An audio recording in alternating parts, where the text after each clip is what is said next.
Philadelphia and surrounding areas. So Yeah, everyone should be happy. hopefully you their had team great won. holidays and got lots of good gifts that you wanted. Now we're just counting down the rest of this decade. Yeah, Kind of crazy, right? Wow, it is crazy to think about. The last show for the decade. All right, we'll be join us live on air or join us on our restream.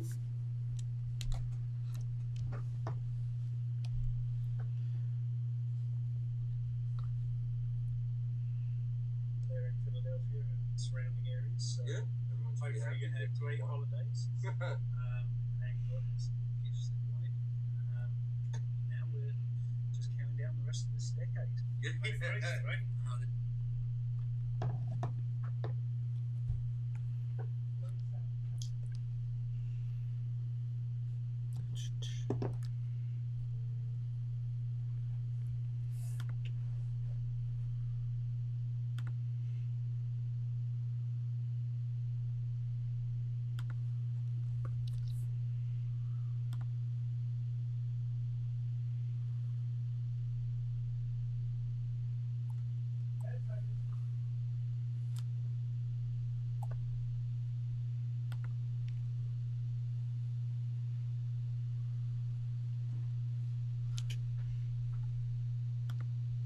Good morning, Philadelphia listeners on WWDB 860 and everywhere else via the live stream.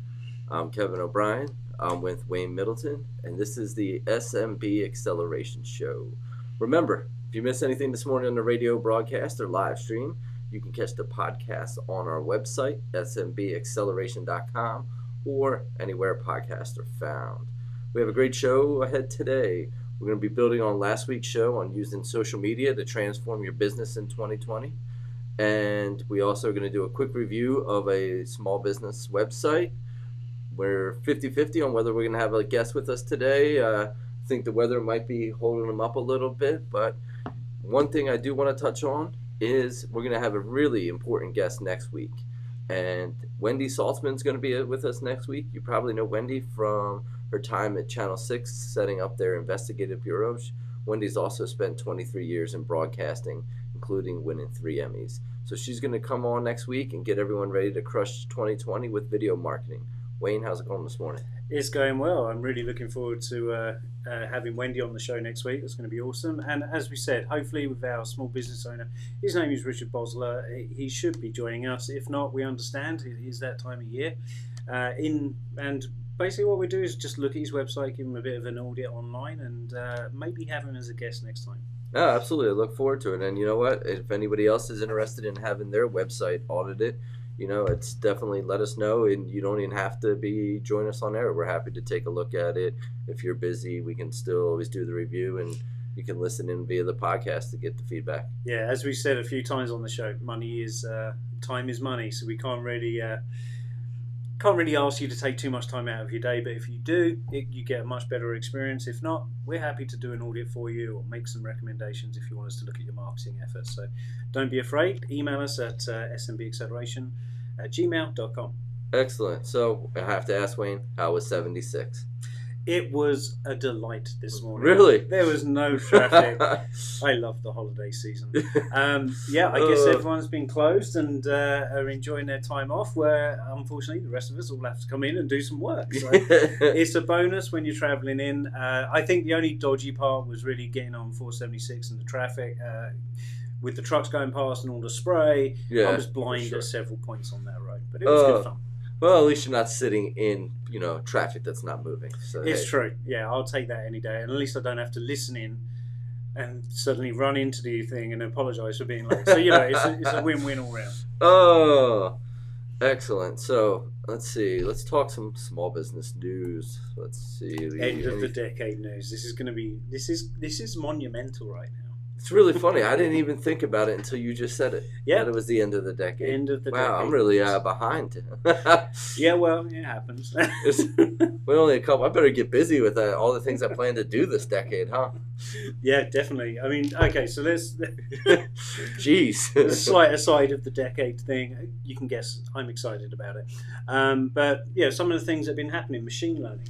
Yeah. There was a really interesting article about how the LSU football program, who actually had a really good game over the weekend, has been partnering with a startup, and they are utilizing machine learning for the strength and conditioning program.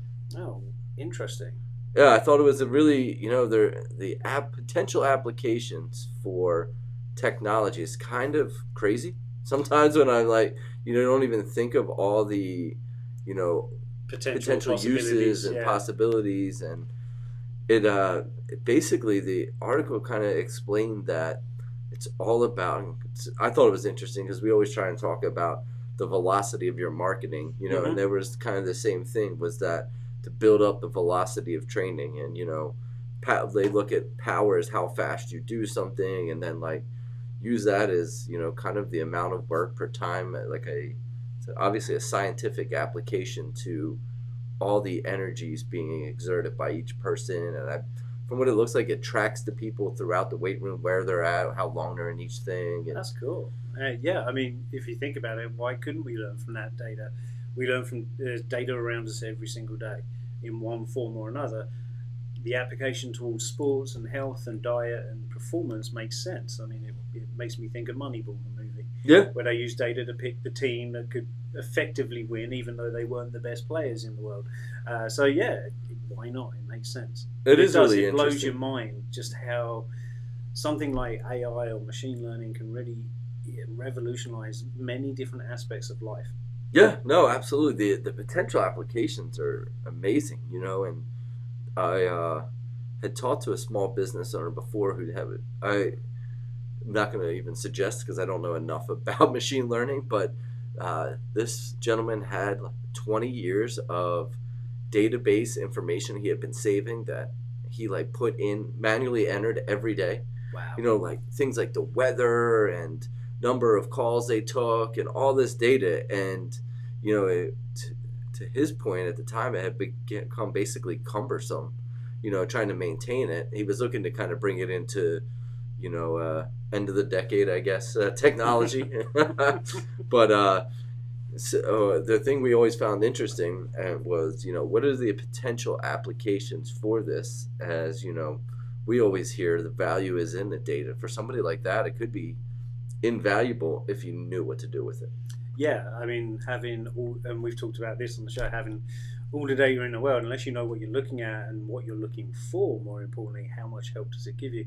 But if you think about it, if he's been recording 25 years, you said, of data for everything from people's names, phone numbers, emails, addresses, weather, I mean, that's a small little gold mine he's sitting on that you could actually sell.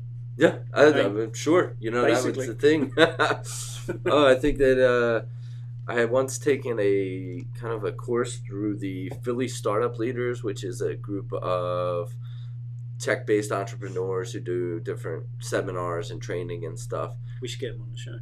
That's actually a good call. So if anybody from Philly Startup Leaders is out there, anybody listening knows anyone, we'd love to get somebody on the show and kind of talk about how their program is benefiting entrepreneurs, throughout the city. Yeah. And the interesting thing that I took away from the kind of the time with them and the classes and the speeches and all was the value of data. I can't tell you how many speakers, independent of each other, each came in mentioning, oh, if you're going to do this idea, I don't know if it'll work, but make sure your terms of service allow you to acquire and keep the data. Record the data, yeah. It was the same a few years back. They had the Digital Summit in Philadelphia, and literally, I would say 85% of the shows and the talks were about data. Really? And how to use it, how to leverage it, what to do with it. Really interesting stuff, and hopefully it'll come back again this year. So. Okay, no, absolutely. It was just fascinating to me how each of the speakers, independent of each other, not to get off on a tangent of data, but it was so interesting how they all saw the potential value the data could bring. Yeah, it's huge. Again, government has whole departments devoted to it. Data is everything. It can be incredibly powerful, and it can generate so much revenue if you've got the right sort of data that you're collecting. Absolutely. Not only as a small business, as a large business, as a country. The amount of data we collect is probably quite disturbing, but it's how it's used which is the main point, I think. Absolutely, and I think that's a great point. Is that there's so much you can do with it, and kind of, I guess, to not get off the tangent and segue back into small businesses. For them, it all starts with really Google Analytics and making sure that is just working and running, and you're at least checking in. You should at least have the app on your phone. Is not a bad thing. Even if you're not going to dig into the data, at least you're seeing, are our website visits up, down, or do we get no visits? Yeah, I mean, even take it a step further back. Having Google Analytics immediately makes you think you've got a website. Well, if you're just starting out as a startup and you've got a product and you think the product is right for the marketplace, use data to find out where your niche areas are. Look at different parts of the country, look at different parts of the world. Try to figure out where your product or service fits best, and then use that data to kind of impact the market immediately, rather than kind of doing this slow burn. You can get in there and be disruptive in some sense. Absolutely. No, that's a great point. And that you can't go wrong with having data and using it as much as possible. Absolutely. Which leads us nicely into how much data plays as part of some digital marketing strategies. Yeah. And we got a great article from Martech Advisor about trending digital marketing strategies for small business owners, and I thought some of these were really kind of interesting and different, and let's talk about. Yeah, absolutely. No, that article by, what was his name? John Orlando, I guess, Orlando, is the Chief Marketing Officer for Constant Contact. So, no, I thought it was really interesting, and the fact that he had a statistic in the article that 46% of U.S. small businesses still don't have a website. That is insane. So if you need a website, call us today and we'll happily take care of that for you. But yeah, I mean, how are you actually doing business if you don't have that digital platform to launch from? First part of a digital strategy, have a destination. Next part of a digital strategy is find the channels to drive people to that destination. Oh, that's crazy. I have to say, I was stuck on that for a minute. I mean, the mind boggles. 46%. That's a huge amount when you figure how many small businesses in America. I think it was like 30 million or something. So that means out of that 46%, 30 million. I mean, it's a lot. That's almost half. Almost 15 million companies or small businesses do not have an online presence. Yeah, Fundera, from a Fundera article in October 2019, they did an estimate for using the SBA Office of Advocacy. This defines a small business as fewer than 500 employees, so that's a little bit big, but still 30 million. That was about my guess. So even if we said 25 million, so you're right, 12, 15 million. That's insane. Businesses have no website. That is insane. So we've got potentially, if you're an agency out there, you've got potentially 12 million untapped businesses that need a website. Wow. And no wonder, it's probably, no wonder it's so hard for, people to really kind of grow their business. If you don't have a website, I can't imagine it's easy to do. No, I mean, again, it all depends on what you're trying to sell, I guess. But most of the time, just take myself for example. If I'm looking for any form of additional service to the house, like if I want to get a painter and decorator in to do my 2-story entry hall, which is a little ridiculous, I can't do it. So first thing I do is I Google. So the first one that comes up, the one that I feel looks the best and sounds the best, I'll get quotes from probably the first 3, to be quite honest with you. Then after that, they become less important to me. But a painter, a general handyman, a mechanic, an auto store, home goods. If I'm trying to find something unique and different, I'll look around. If you haven't got one, it'd be really interesting to find, if you don't have a website, how are you marketing your business? Are you using traditional media? Are you using email? Are you using phone calls? Are you doing that cold calling kind of approach? It'd be really interesting if someone does have a business out there that doesn't have a website. Yeah, please call in. I need to know. I'd love to know more about it, because in this day and age, you're missing a huge opportunity to grow your audience. Absolutely. kind of dumbstruck by that number. Even if the number is really high, the fact that it's running that high and that many people are actually able to create businesses without having, a website. Yeah. And I don't want to get stuck on it too much, but I really is, and I think John Orlando made a great point that maybe a lot of times it's at least get a landing page. Absolutely. Some form of contact form landing page to tell that user that you're legitimate and what you're offering, and actually be able to capture that information. Because even if you're doing e-marketing, unless you must be paying a lot for a list, yeah, or you've got a good database in the first place. But either way, you've got to keep adding to it and keep building that customer base. Otherwise, you're going to be limited to what you can do. Absolutely. I have to believe you are. That I find it crazy sometimes when people's email addresses don't match the website, say, or I'm like, or you send it from a non-branded address. I have to say sometimes that makes me a little cautious of who I'm doing business with. Absolutely. It makes me question it instantly.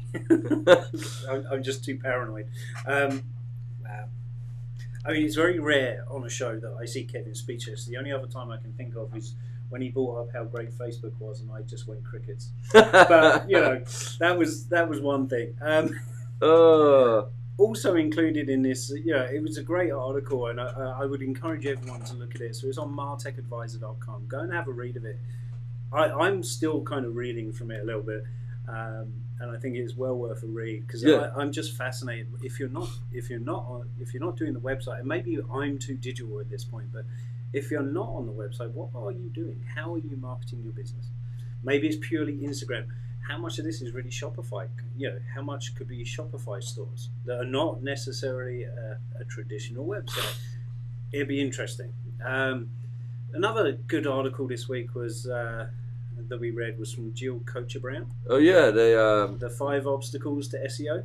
Absolutely, and it's funny because it ties together. If you have an outdated or poor quality site, is kind of as number one. Yeah, I mean I can't tell you how many times when someone talks to us, or we're in a consulting opportunity, and someone says, "Hey, we get pulled in because they're not really achieving what they feel they should achieve in SEO." I can't tell you how many times I can literally take 5 minutes, look at their website without even using tools to a certain degree, and say, "Okay, here's your problem. It's taking this long to load. I land here. This page looks great, but I can tell you didn't put the same time and effort into the other 20 pages that I've been looking at." So, you can very easily, just on a visual overview of your website, if you're being truly honest to yourself, you can see some of the issues that you're going to have.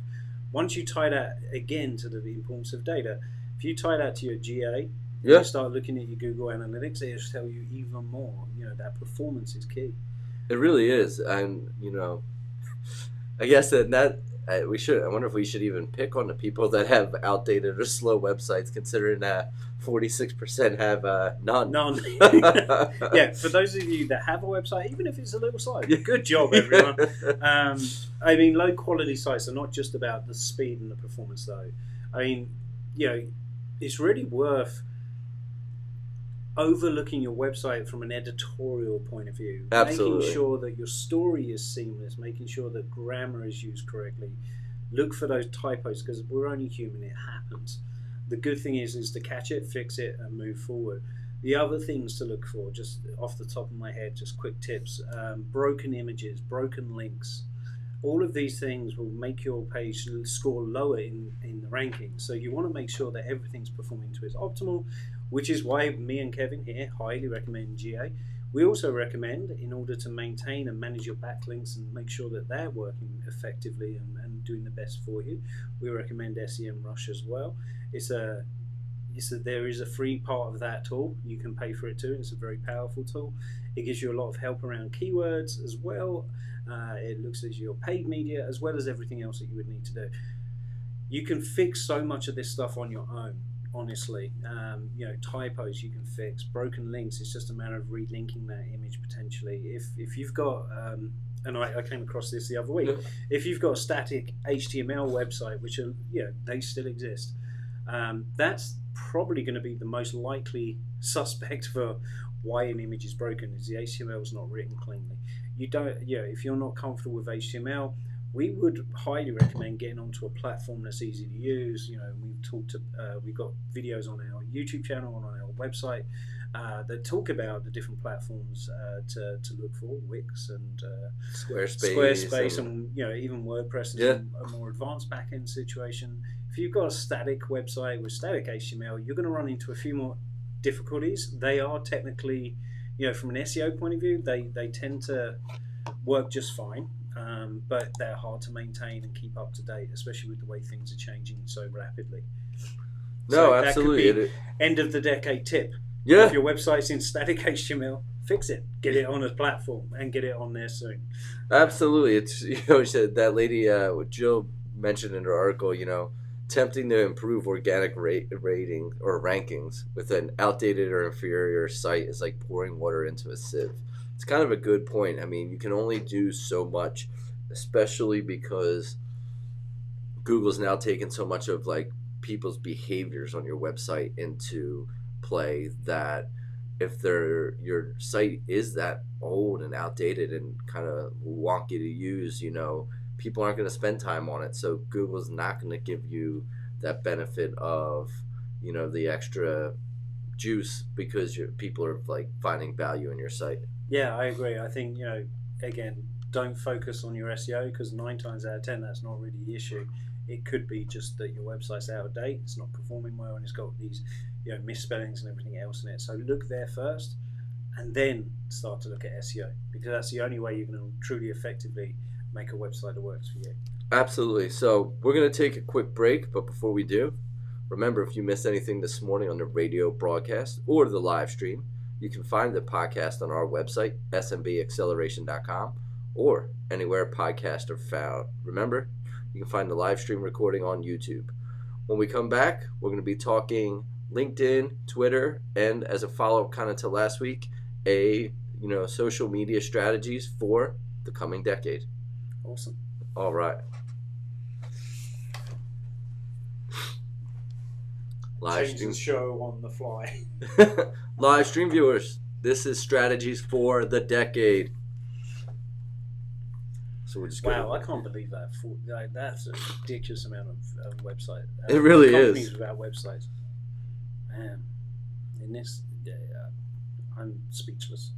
That does not happen often. Yeah, if you do not have a website, you've left Wayne speechless. Yeah. Please get a hold of us. We need to fix it, remedy this. Yeah, and we offer good competitive rates, and will not charge you a second mortgage to do it. Yeah.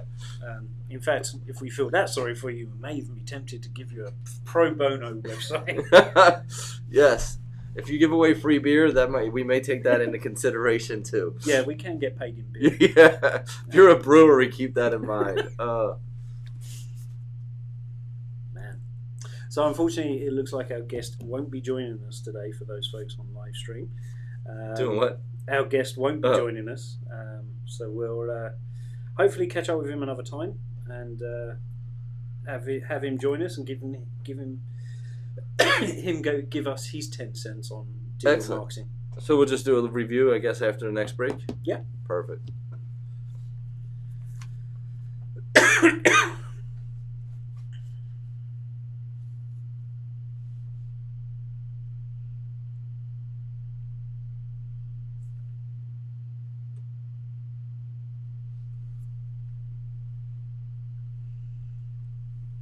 Ooh, I don't have the Restream chat up, folks. What's that? So I don't have the chat up for Restream. Oh. Not like we have. People aren't banging down the door. I'm a little disappointed. We got one on Facebook, though. We do? Yeah. Nice. I was going to say something really. For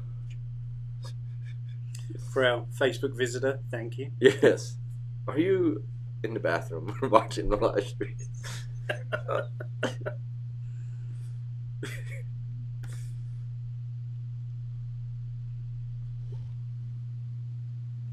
Should be a good show with Wendy.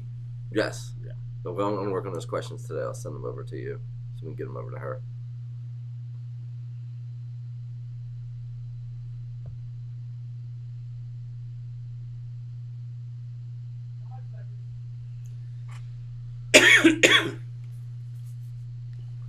All right, we're back. We'll be talking some LinkedIn, Twitter, small business strategies for the coming decade.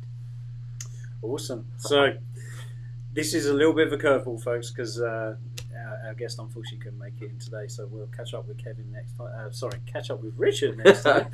Little Freudian slip there.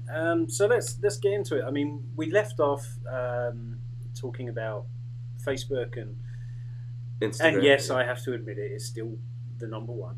And then there's Instagram, and now I think from a B2B point of view, LinkedIn is such an important tool, and they've done a lot of great improvements to their platform over the years. The Pro Finder, the kind of the Salesforce-y type thing where you leverage their database to find leads and people of that nature. It's a really good platform. And my question, I guess, is strategically, if you think about LinkedIn, when you set up your own personal profile, that's typically used for an individual. That's typically Kevin would go, he'd create his LinkedIn profile. It's all about him and about how great he is. But when he's working or when he's trying to build his own business, whether that's working for a company or his own small business, would you recommend a business page over your personal? I kind of have always gone back and forth. I think you absolutely should have a business page. There's no doubt, every business should, especially from the, added functionalities LinkedIn gives you, like being able to advertise jobs using it and stuff like that. Yeah, I mean, from that business side of it makes sense.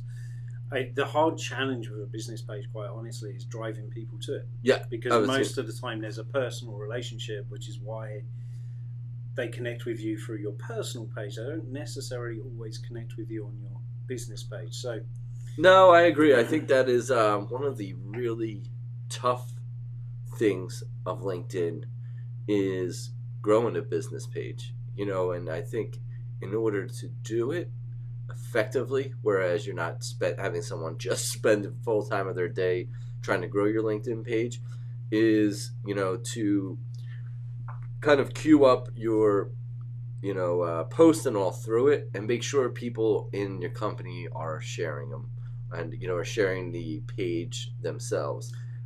Without that, it's really difficult to kind of get any traction, because I feel like with a business page, when I follow it personally, I kind of feel like I'm consenting to being marketed to. Absolutely, and that's really what it is if you think about it. I mean, the other thing to think about from a LinkedIn point of view is groups. There's a lot of different groups you can join. There's small business groups and various other groups that you can do. Have you seen any value with those over the couple of years? I originally did, and I think there is some value to them. It depends what you're selling or what your service is.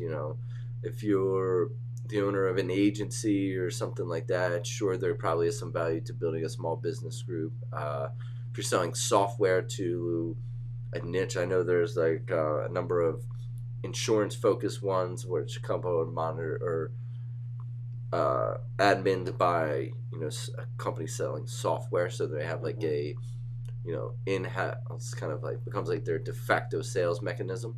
Yeah, I think that can work, but the problem with LinkedIn groups now is most of them are spammy as anything. Yeah, again, because people have figured out years ago that they could actually, as a captive audience, they can start, and they used to be really subtle about it. Yeah. Whereas now it's just like, hey, come do this with us now. It's turned into an ad platform. Yeah, and I feel like some of the bigger groups have gone. It's terrible to say, and LinkedIn would not want to hear it, but have gone the way of kind of like where Google Plus was at the end, where it was all just almost this automated spam. Yeah, lots of bots running different bits and pieces. Yeah, I couldn't agree more. And it's unfortunate because it was the intent behind groups, building communities, getting people together to have like-minded backgrounds and share and everything else. And there are still definitely groups that do that. Oh yeah. And they tend to be the moderated ones. Honestly. Yeah. They have a benefit, but again, it's like most things. Something new comes along and gets abused by marketers and falls, starts to fall by the wayside. Yeah, I'd join, say, this XYZ digital marketing group to get people posting real estate on the beach and, I don't know, insert nice place that's really far away. Has no relevance, is now just kind of clogging up the feed, and now, it makes me hesitant to go to the group because I actually don't even want to accidentally hit a link and end up on one of these websites where somebody's probably running malware or something like that. Yeah, exactly. It's too much of a risk. So, I mean, if I was to think about LinkedIn, I think one of the best tips we could give you for LinkedIn is grow your own personal brand. I think that is the key, honestly, is, it all starts with the personal profile. Though I do have two quick things. I wish I would have saved the screenshots. I saw a great example and a terrible example on LinkedIn of companies starting to use ads that I had never seen before. One was I'm probably going to butcher who it exactly was, but it was like a governmental agency pushing people to invest in Saudi Arabia. And let's just say they didn't close the comments. So the first dozen comments were related to the Khashoggi and the journalists being, and then instantly I clicked back because I saved the page open, and I was like, oh, I wonder how this is gonna go. This seems like a really touchy subject. I don't know if this was the format. If I was running the ad campaign, I would have gone with, but hey, And I mean, an hour later, comments were shut off. They were all deleted, of course, I don't think they nearly got the return they were expecting, or even, I mean, they got some eyeballs for sure, but I don't think the sentiment was nearly what they were looking for. Yeah. Be careful what you wish for, right? Yes, and now another ad I saw that was, I thought, remarkably well done was Land Rover, I guess is owned by Jaguar. No. Other way, okay. So the Land Rover ads were running on LinkedIn, and it was about how certain of their vehicles have a curb weight that puts them into a truck/SUV class, which I guess for small business owners can be a different type of write-off than, for business owners than if you had a car. Yeah. So they were saying, buy this $80,000 car, you get this depreciation, and it was a comparison, and it took you to a landing page which showed the comparison, estimated comparison of you buying this truck versus a car. And it was all about how it was going to save you money.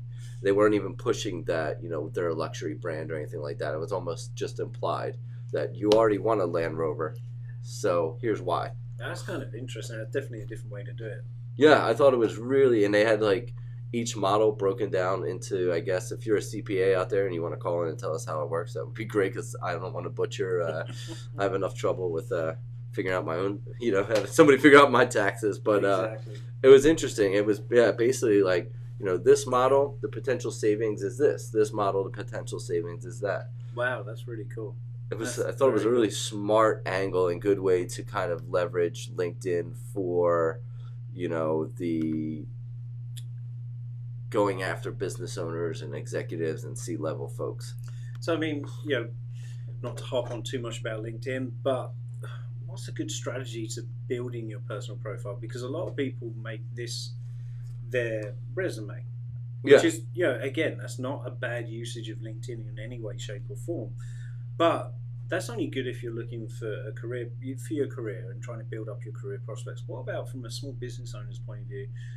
That resume idea doesn't really work for them. So what tips have you got for that? Absolutely. I think it all starts with your profile, and you really need to set the headline to what you do, not what you are.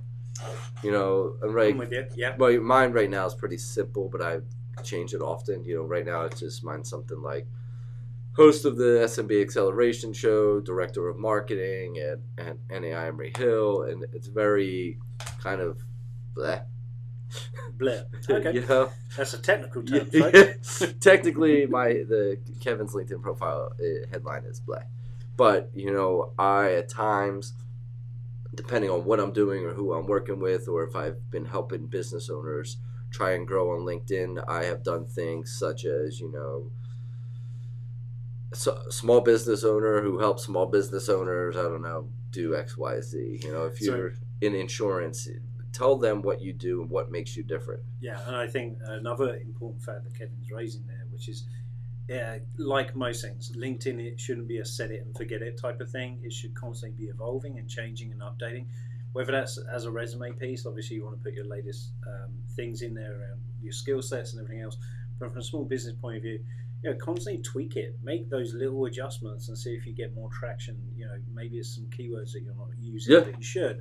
You know, always have your homepage on there, you know, your website address and any other relevant pieces, such as, you know, if you're at an event, it's a great place to publish that you're an event. You can do some live, like just literally switched on live video on LinkedIn as we're testing it right now. So it gives you a chance to do even just some recorded video of you at an event, impromptu stuff that kind of help you build your brand. You know, think about how you want to be represented. Yeah. What are you as a brand? And you know, start to bring that through into LinkedIn and build it out in your personal summary. Put it in your profile. Think about your imagery that you're using. There are some fantastic headshots. I mean, Kevin's got a good one on his profile, and there are some really bad headshots. But the headshot really makes a huge difference, surprisingly, in terms of professionalism. So it's really worth looking at. And I think it's even worth, you know, going out and taking one with your iPhone, or like, you know, getting a professional headshot, especially if you're the owner of a business where you think there's two sides to it. Actually, really everybody. I was going to give some caveats, but really, if you're on LinkedIn and you're marketing yourself as a business professional, you should have at least a decent headshot. Absolutely. The one where you cropped out the other person from the wedding photo because it's the only time you have a... Hey, and I'm not saying I haven't done this, but you know, where you're like, oh, that's the only picture I have of myself wearing a tie. So I think we've all done that at some point, right? And there's a green background of trees behind you, and your kind of head's turned so that you can't see the other person that's cropped out. You know, it might be time to take the phone outside and take a picture. Yeah, look for a plain background. That's my biggest tip to you, is just keep the background simple. Make sure you get your full head in the shot. But yeah, I mean, LinkedIn is a very powerful tool, and I think you got to think of it as more of building your personal brand than necessarily your business brand. It can happen as it happens together. Yes. But you know, don't put so much emphasis on your business page. Put more on your personal profile, because at the end of the day, what really makes a difference is the relationships you have and how you work those relationships. Yeah, and for sure, I think, you know what, is often overlooked, and I think is a great thing for LinkedIn, is your profile, the header image. You know, it really is something that a lot of people don't use, and I think it's a lot of times because people don't feel they don't have a way to make a graphic. But I mean, you could always go on something like Canva and make one for free or something of the sort. Yeah, and it's even templated, so it makes it real easy for you. Oh, great point. You can also put, I mean, don't be afraid to put on those graphics what it is you do. Yeah. You know, put the words up there. Although they're not searchable, it informs someone looking at your profile. It informs them as to who you are, what you do, and why. Absolutely. And I think that's the, if you think about it, if you're looking for a contact on LinkedIn, if you're looking for who, what, and why. So try to answer that in your image, in your profile, in your summary, and that's a pretty good starting point. I completely agree. I think it is such a valuable piece of LinkedIn real estate that it's really underutilized. You know, at a minimum, even if you just have your website or URL. So if I'm happen to be looking for your service and I've come across your profile, to your point, sure, it's not searchable or clickable, But if I'm actually actively looking for your service, and I know a person I did it for, I think I mentioned before, does small business insurance in the Bryn Mawr, Havertown area, and we put his website URL and all in there, just so that people see him, they come across it, and they want to verify, hey, this guy's legit. Oh wait, he has his website right here, so I can go right to it, and I look, and they're like, okay, he is a legitimate bit. Yeah, it's that adds that legitimacy. But as far as a good use of your headline, there's someone I'm connected with on LinkedIn, and he does cost segregation analysis. So it's basically for the owners of commercial properties. There's a way that you break everything out into building, and I probably should bring them on to give an example for your business owner, but my basic understanding is each part of the building depreciates at a different rate, and it's a way for property owners to save a whole lot of money in taxes. And his LinkedIn title is cost segregation expert, which so that people are going to search for, then dash the money sign, millions of taxes saved for property owners. So he's got what he is, what he does, and why. Yeah. So, yeah, I mean, right there and then, that's a great example of someone who's really using LinkedIn to build his own personal brand, because that's what he does. Yeah. It's a genius. And his name is Yona Weiss, and it's really, he also does a lot of LinkedIn marketing. He uses a hashtag in a lot of his posts, which is, I think, cost seg king. That's also something a lot of people don't leverage. Oh, a great point. LinkedIn. Again, it's one of those things. You don't want to just put hashtag everywhere. You want to use the right ones. You want to build the ones that make sense for what you're trying to do. So, great example. Let's use more hashtags in our LinkedIn posts. That is a great point. And sometimes when I see that, you're right, people go too far, where you look and you're like, man, it's kind of like an Instagram post where somebody told them these 27 hashtags will get you more traffic. Yeah, and you're like, whoa. Oh, they're like, that doesn't even really make sense for this post. Yeah. I mean, so, there's a lot you can do organically. And I mean, it's like most things. Posting frequently and consistently is probably number one. Absolutely. Optimizing your profile actually is probably number one. Posting more frequently is number two. What about the paid aspects from building that personal brand? Yeah. I mean, there is an application to do some brand awareness and do paid, so you can get more beyond your reach. So you're not relying on your second and third degree contacts. But even there, and this is a trick that, when you think about it, it's like I remember I sat in a seminar and they were talking about the farming, hunting, and gathering kind of idea. Okay. And that's how they kind of looked to LinkedIn's process for creating and connecting with leads. So if you're farming, there's a certain technique you use. But even down to trying to get your second and third degree contacts to be, try to elevate them up. Try to get the ones that are going to move the needle for you the most to the number one spot. And then don't be afraid to disconnect with people that have not engaged with you for a certain period of time, or just not that, you haven't really connected. Remove them, because you want the good, not the bad. That's a great point. There's a lot you can do within LinkedIn, which behaves very similar to a CRM in that respect, which is, out of all those 1,000 odd contacts you have, how many of them are actually engaging with you? How many of them you still even remotely connected to in any way, shape or form? And take some time, look at them, and don't be afraid to either do a reach out to see if they respond, and if they don't, then cut links, look for others. Look for new, as I like to call it, fresh meat. Look for fresh meat and see what else you can find. That's a great point. I have to say I'm a culprit of never getting rid of a contact in LinkedIn. I think I got to train Kevin. You do. I'm stuck on the vanity number. I have to say, it's terrible. Yeah, I mean, I'm just looking at his profile. He is stuck on the vanity. Probably 12,000. 12,060. Yeah, I mean, that's a lot. But the reality is, how many of those are actually engaging with you within your content? Probably not anywhere near that many. No, and what I need to do is go through and delete all the people that basically send me a connection request and then follow it up with a message about how they're going to save me money or Oh, the service they're selling me, or I've done that where you sign up and they connect with you, you look, and you do have similar backgrounds, and say, yeah, why not? And then all of a sudden it's a sales pitch. I honestly start.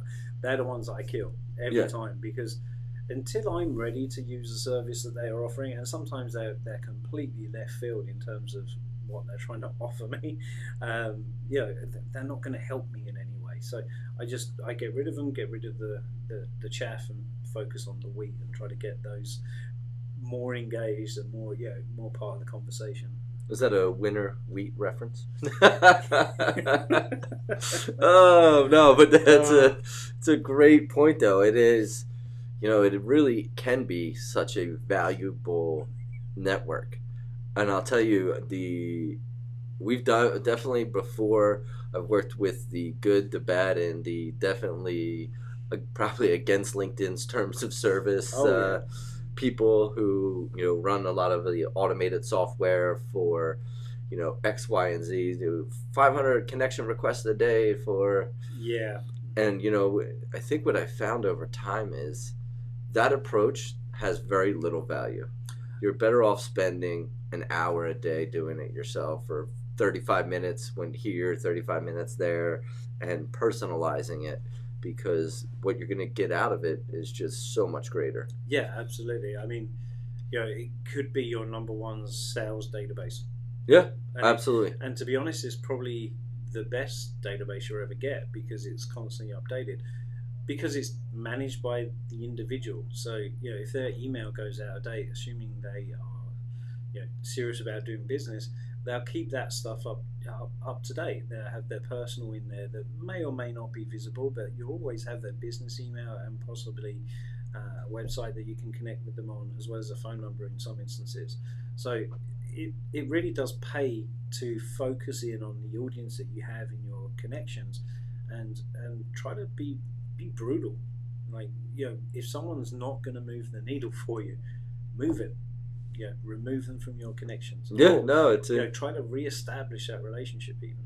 Yeah, but and the flip side is, it can be so valuable if it's done correctly. Yeah, absolutely. I think LinkedIn is a great tool that has been used really, really well by some, and really, really poorly by others. And I think if you focus, you take some of these tips, build your profile, get a good kind of cover shot, get a good headshot of yourself. Look at your list, do some culling here and there where you can remove people that are not too beneficial to your to your business or to your prospects. You can start to really take full advantage of LinkedIn, and it will become a really, really powerful tool. Absolutely, and I think it can definitely, you can definitely grow your business if you do it in the right way. And it's interesting, I guess. I've been in a couple of engagement groups on LinkedIn, and they look at, do this for so many days, and a lot of it is, to track people's, like, how much engagement you get on different types of posts and all. Mm-hmm. And one of the last ones that I was kind of taking part of, it's more of an accountability group for LinkedIn prospecting. Okay. Yeah. And the last one was it was based on the Gary V's $1.80 challenge. I think we cut it down to 18-cent challenge. Okay. Because Gary V's thing is you should leave your quote unquote 2 cents on 90 people's post a day. Yeah, that's I don't have 5 hours of my day to dedicate to LinkedIn. Yeah. So this one was you had a comment, leave your 18 cents. So you had a comment on 9 people's posts, and it had to be like engaging comments. And I'll tell you, the number of connections and engagement all around really does skyrocket. Yeah, there's a great tip for you. Like, it really does pay in LinkedIn and Instagram to respond and be engaging. At the end of the day, you're asking to build a relationship with a connection, whether they're new or existing or whatever. You've got to have a conversation. You've got to be part of the conversation, and you've got to be able to make a meaningful contribution to their profile, because believe it or not, they're probably culling people from their profiles that are not working while you're sitting there holding 12,000 on. So you know, true. you really do want to engage with people. That's the whole purpose of the thing.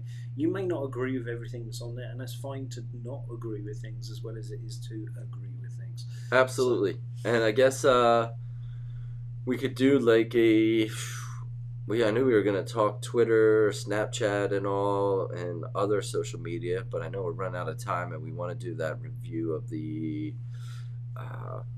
Richard's website. Bosler Digital, yes. Bosler Digital. You know what? So I guess we'll do like a 90-second wrap-up on Twitter, take a quick break, and then we'll come back and do a quick 7-minute audit. So any thoughts on Twitter? Still viable? Would you use it?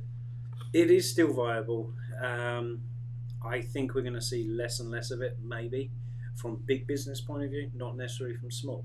I still think from a small business point of view, Twitter has some clout and still has some ways of getting your product and name and brand out there. Would it be my number one focus moving into the new decade? Probably not. I would focus more on my LinkedIn and my Facebook, to be quite honest with you. All right. On a quick note on Snapchat and TikTok, TikTok is still too new, really. I don't think it's going to be that great a platform.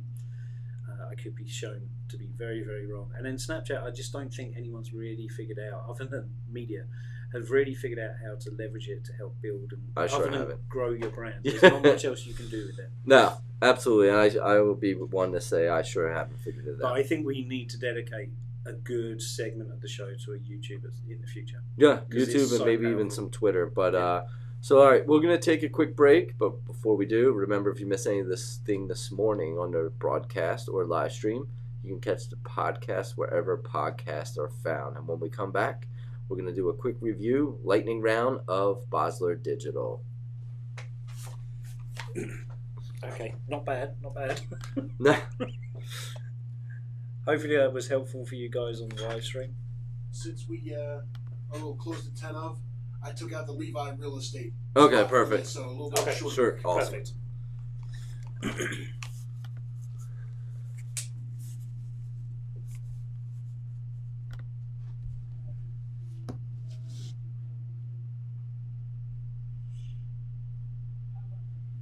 It's not. I deleted yours. So live stream people, we're actually testing LinkedIn. I deleted Wayne's profile because it was just giving sending data. And I switched it to mine and see it's occasionally clicking on and off. I don't. Interesting. So I don't know if LinkedIn Live's still so new. But hey, it's in beta, so it's worth trying, and it'll either work or it won't, and hopefully it is. Yeah. If not, it'll certainly be improved upon in the future, and we'll have a bit more time to kind of set it up and exactly. Hey, nothing wrong with ever trying a beta out. Exactly. If you're joining us on YouTube, like and subscribe to our channel.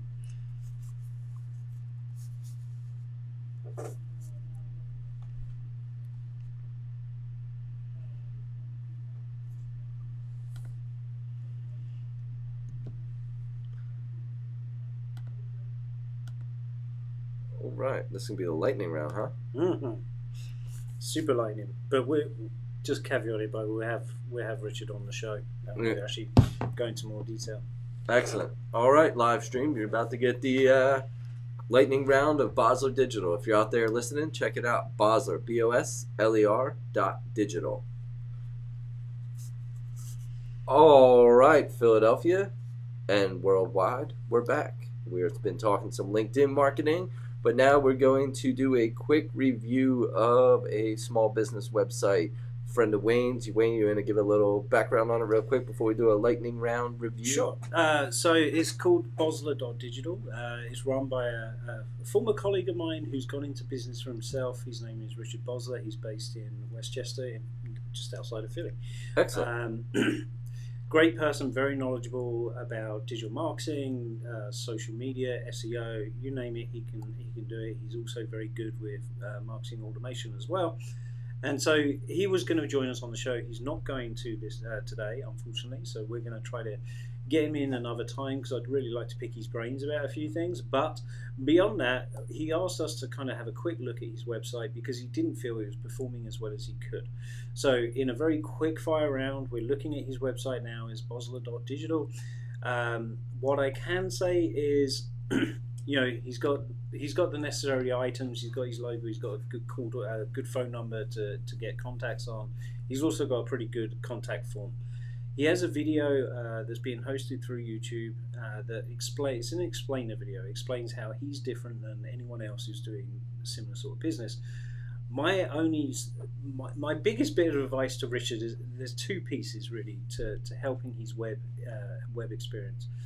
The whiteboard animated video may not be the best way to explain, or at least the most modern way of explaining his business. I'd rather see Richard actually, you know, show me some of his shots, make me see him and let me see who I'd be working with. I'd rather see a headshot of him talking about what he does and how he's different than others, and then maybe segue into a few cuts to explain more of the complex ideas. Use the animation to do that. The other part is the one big redeeming factor on here is I don't see any creative execution whatsoever. So I don't know what types of ads he's done. I don't necessarily know what customers he's got either. No, that's something. My quick reaction from it was I would like to see some work, either a portfolio page or something of the sort. Give me some examples of, as you pointed out, websites you've worked on, or ad campaigns you've run, or clients you've worked with, so that there's some relevance for me if I'm a small business owner. What is going on. The other thing I would, and again we're probably running out of time here, but the other thing I would do, he's got a lot of accreditations to Bing and being a Google partner, email marketing certified through HubSpot. They're dated and a little large, so if you can make those a little smaller, that would be beneficial. They're taking up a vast amount of real estate, and it's kind of unnecessary in the footer. But yeah, I mean, those as a quick fire idea would be ideal. From an SEO point of view, I can tell you he's got some, you've got a good blend of, as I would expect, to be honest. He's got some good keywords in there that you would expect to see. And again, what I would expect from someone who's working in marketing, who's trying to build a business, I would expect to see a bit more blogging, a bit more thought leadership about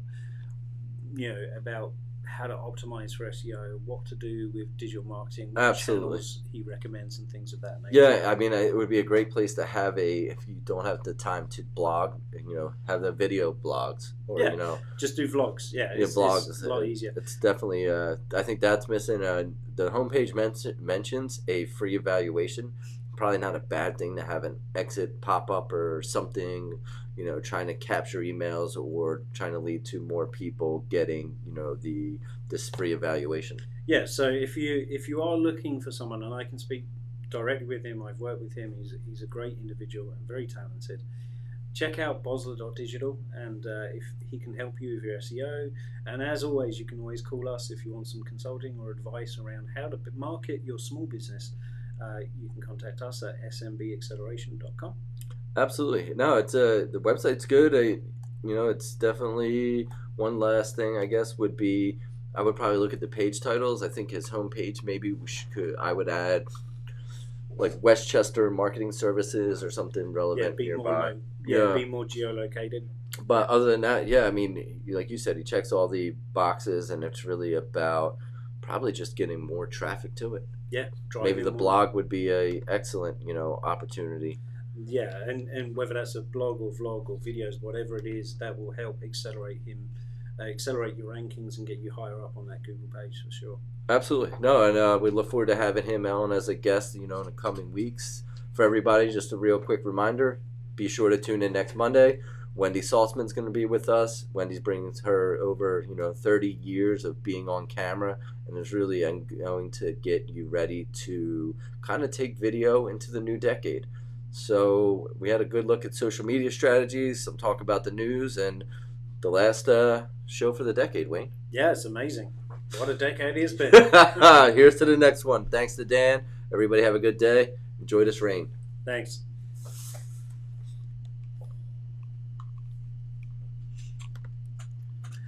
Everyone on Livestream, thank you. We're thank you. In the show, but tune in again next Monday. Come in next Monday. First show of the new